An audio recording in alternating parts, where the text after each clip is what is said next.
उद्घाटन और शिलान्यास का मौका है और इस प्रेस वार्ता कार्यालय का भी आज उद्घाटन हो रहा है। इसमें आप सब लोग साक्षी बन रहे हैं। मैं आप सब लोगों का अभिनंदन भी करना चाहूंगा।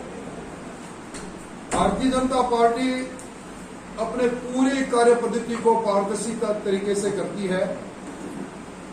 हमारा लगभग सभी जिलों में भाजपा कार्यालय का निर्माण कहीं पूरा हो चुका है, कहीं प्रगति पर है, कहीं आज कहीं कुछ का शिलान्यास भी है। और इसके साथ ही हम जनता के साथ धन संग्रह करने का काम भी अलग अलग योजनाओं में करते रहते हैं। आजीवन सहयोग निधि के नाम से हमारे कार्यकर्ता सहयोग करते हैं। पूरी पारदर्शिता की तरह के साथ हम कार्यालय कोष और अपने कार्यक्रम करते हैं। राजस्थान के अंदर मौजूदा सरकार इस सरकार के कार्यकाल के 18 महीने से बचे हैं। मुख्यमंत्री जी प्रतिदिन सिर्फ उठते ही भारतीय जनता पार्टी के केंद्रीय नेतृत्व को और प्रधानमंत्री और गृह मंत्री जी पर कटाक्ष करने के अलावा दूसरा काम नहीं करते। अब यह समय आ गया, जनता चाहती है।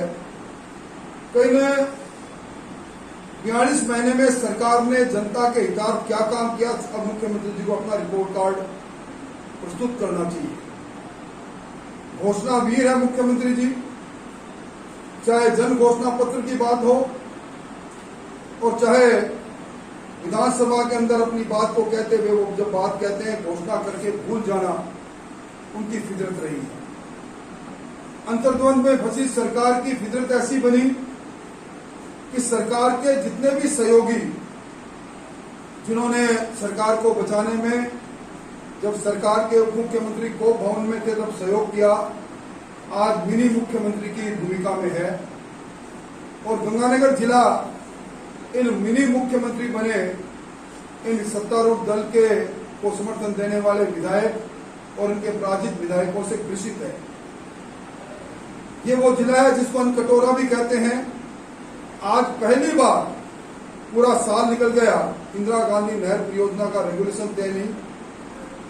इंदिरा गांधी नहर परियोजना के मंत्री के बारे में भी आज इस इलाके के लोग नहीं जानते, क्योंकि इन्होंने सिंचाई विभाग के इतने टुकड़े कर दिए कि विधानसभा में भी जब बहस चल रही थी उत्तर देने के लिए मालवीय जी जो खड़े हुए तो विधानसभा के अधिकांश लोगों को लगा कि इनके पास इंदिरा गांधी नहर परियोजना है। आज भाखड़ा में पंजाब के क्षेत्र में मरम्मत के नाम पर नहरबंदी और गम कैनाल के अंदर सतलुज में जो गंदा और ड्रेनेज सीवरेज का पानी है जो नासूर की तरह बड़ी समस्या बरसों की है, उसको फ्लैश आउट करने के लिए एक बार फिर नहरबंदी का काम सरकार कर रही है। नरमे की फसल बर्बाद हो गई, लोगों के 20 वर्षों से ज्यादा समय के लगे हुए बाग उजड़ रहे हैं। ये सीमावर्ती जिला जो नहर और सिंचाई पर जिंदा है उसकी दुर्दशा करने का काम भी सरकार ने किया है। इन्होंने कर्जा माफी की बात कही और जो राष्ट्रीयकृत बैंक है, जो शेड्यूल बैंक है, जो ग्रामीण बैंक है, इन बैंकों के जो जिन्होंने फसली ऋण जल्दी पार जिनका हो गया, सरकार ने जन घोषणा पत्र में कहा था कि हम इनके अवधि पार ऋण को माफ करेंगे और उसके बाद विधानसभा में कहा कि हम अध्ययन करेंगे और कल्ला कमेटी बनाई और 3 बार विधानसभा में कहा कि हम नेशनलाइज बैंक से जिन किसानों ने फसली ऋण का कर्जा लिया 31 मार्च 2019 तक के अवधि पार कर्जा को 2018 तक के अवधि पार कर्जे को माफ करेंगे। अब सरकार ने यू टर्न लिया है, कहते हैं राष्ट्रीयकृत बैंक है, इसमें केंद्र सरकार इसके अंदर सहयोग करें, वन टाइम सेटलमेंट हम कर नहीं सकते। रोड़ा एक्ट के अंदर आज 1,20,000 किसानों के खाते एनपीए करके उनको नोटिस दे दिए। लगभग राजस्थान में 9,000 किसानों की जब जमीन बिकी, हल्ला होने पर विधानसभा में उन्होंने एक तरह से रोड़ा एक्ट को बनाए रखते हुए भी उसको एक तरह से स्थगित किया, जो कानूनन वो कर नहीं पाएंगे और वो दिन दूर नहीं जब फसली ऋण लेने वाले किसानों की जमीन नीलाम हो। यहाँ ये पूरा जिला नशे की गिरफ्त में है और गैंगस्टर की गिरफ्त में है। पहली बार गैंगस्टर या रंगदारी वसूल कर रहे हैं लॉरेंस बिश्नोई, संपत नेहरा गैंग और उससे त्रस्त लोग। जब उनको धमकी मिलती है तो पुलिस के करिंदे उन पर कार्रवाई करने के बजाय इस बात में रहते हैं कि किसी तरह समझौता हो जाए। और इसी कारण से जिस प्रकार का वातावरण बना हुआ है, दुर्भाग्य से हनुमानगढ़, गंगानगर इन जिलों के अंदर थाना और कचहरी दोनों नीलामी पर रहते हैं, बड़े सोपावे। इस प्रकार की हालात यहाँ बनी है।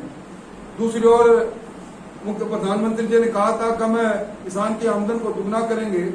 ये पहला मौका है जब सरसों की एमएसपी से लगभग 1000 रुपए से भी ज्यादा, आज 6400 रुपए प्रति क्विंटल सरसों किसान बेच रहा है। एमएसपी 5000 है। गेहूं भी आज 2020 की एमएसपी के बजाय 2200 रुपए, 2150 रुपए किसान बेच रहा है। और जौ के अंदर तो 1850 एमएसपी और 3000 तक बेच रहा है। किसान को फसल के भरपूर दाम मिले, इस प्रकार की नीति हमारी केंद्र सरकार की है जो सामने आ रही है। परंतु यहाँ की सरकार किसान को बर्बाद करने में लगी है। और मेरा आरोप है सरकार पर कि ये जो बिजली की कटौती घंटों घंटों घोषित है, ये सरकार का क्रिएट किया हुआ है। 6 यूनिट बंद की इन्होंने, और वो बंद की जिसमें 1970 मेगावाट से लेकर 4000 मेगावाट का विद्युत आपूर्ति होती थी। मेंटेनेंस के नाम पर ऐसे समय में बंद की जब बिजली की आवश्यकता थी। सोलर एनर्जी का हब हमारा राजस्थान बना हुआ है। 7700 मेगावाट का उत्पादन आज हो रहा है। और ये सारी बिजली हमारे पड़ोसी राज्य में जा रहे हैं, क्योंकि इनका रेट 2 रुपये 40 पैसे, 2 रुपये 20 पैसे प्रति यूनिट आता है। पीपीए नहीं किया।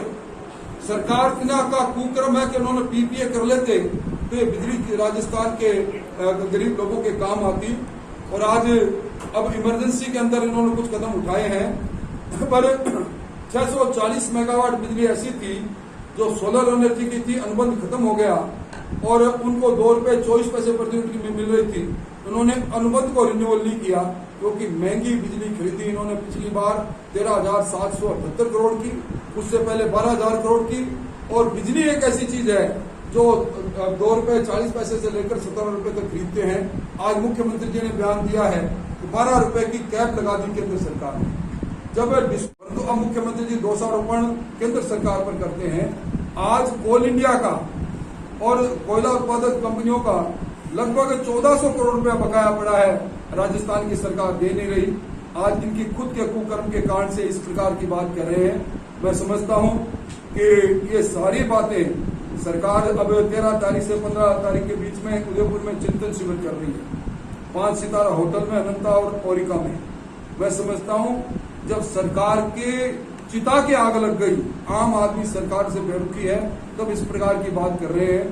आज मैं मोटे तौर पर मेरा यही कहना है कि सरकार के चलते 42 महीने पुरानी सरकार के चलते दहशतगर्दी है, रुका हुआ विकास है, किसान बर्बाद हो रहा है, बिजली और पानी को लेकर हाहाकार मचा हुआ है और भ्रष्टाचार का तांडव इतना है कि जिस प्रकार मीनू होता है, भास्कर ने तो पूरा मीनू रेट छापा था किस काम कराने के कितने पैसे हैं।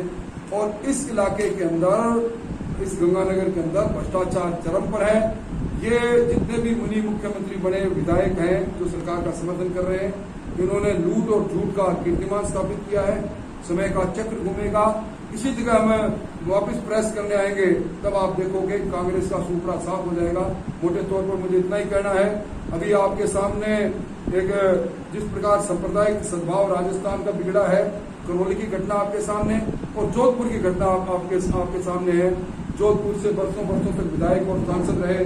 मैं राजेंद्र जी गहलोत को कहूंगा कि राजस्थान में सांप्रदायिक सद्भाव को लेकर और विशेष तौर पर जोधपुर के अंदर जिस प्रकार का वातावरण बना हुआ है, आप प्रेस को खुद बताएं।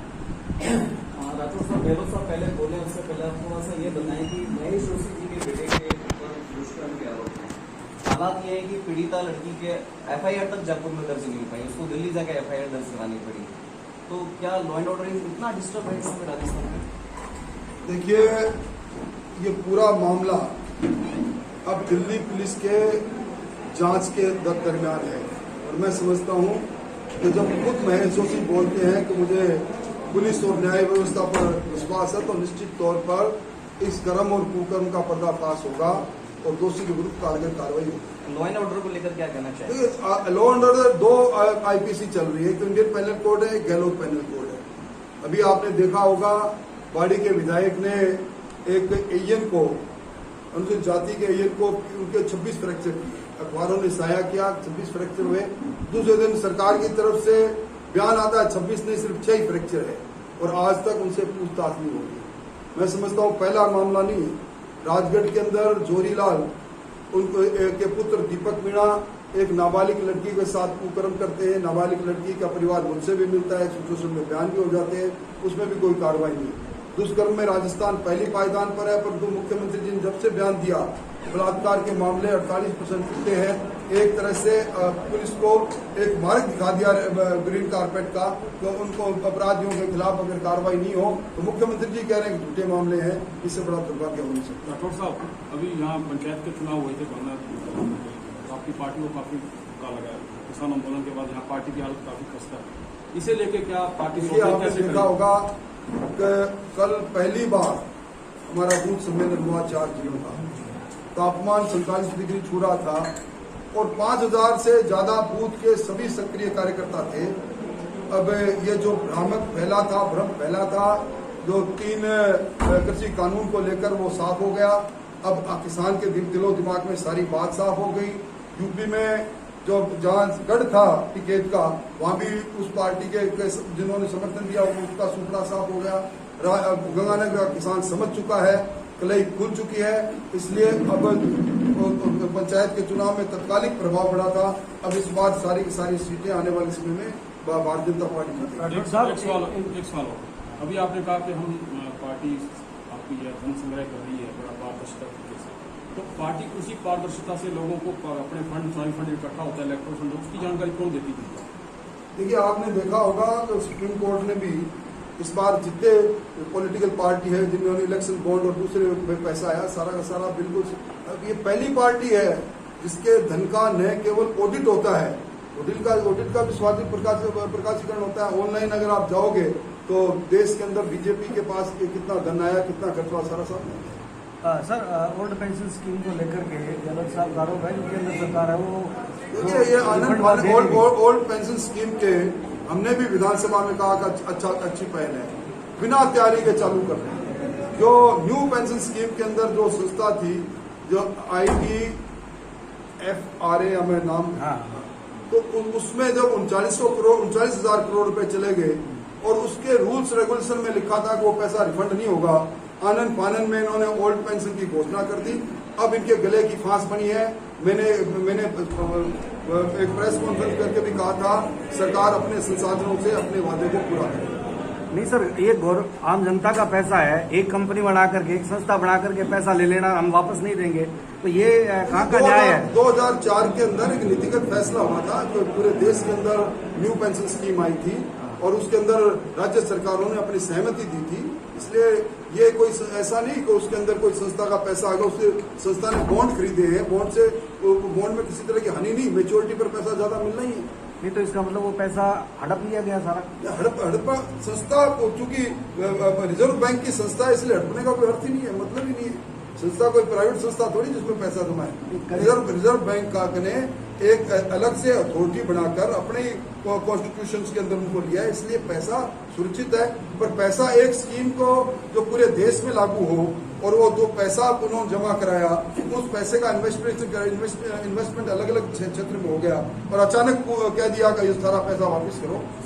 उनको सरकार को चाहिए कि अब उसकी वैधानिकता पूरी करें और ओल्ड पेंशन स्कीम लागू करने से पहले सारे पहलुओं पर विचार करना चाहिए था, सरकार को तो नहीं किया।